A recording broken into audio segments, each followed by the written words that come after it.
Əqrəblər, balıqlar və xərçəklər qədərsəl yeni bir aşka başlaya bilərsiniz. Ruh işi enerjisi həyatınızda aktivdir. 19 və 20 oktyabr tarixlərində göy üzündə Marsla Kuzey ay düymü arasında müsbət 120 dərəcəli üçgən açı aktiv olduğu üçün yeni bir qədərsəl aşka başlaya bilərsiniz.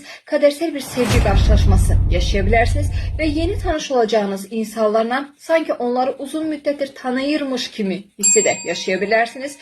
Mövcud sevgi münasibətinizdə daha dərin duygusal bağ qura bilərsiniz və sevgi münasibətinizdə romantiklik, qarşılıqlı anlayış və empatiya da artacaq.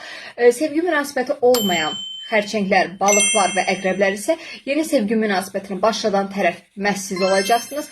Xoşlandığınız və bəyəndiyiniz insana cəsarət edib ona sevgi etirafı edə bilərsiniz və bir tərəfdən də xarici ölkə, uzaq məsafə, akademik təhsil, səyahət və sosial media üzərindən qədərsəl bir tanışma yaşaya bilərsiniz və yeni sevgi münasibətində xarici ölkədə yaşayan, fərqli mədəniyyətə sahib olan və yaxud da uzaqda yaşayan bir insanla ünsiyyət qura bilərsiniz.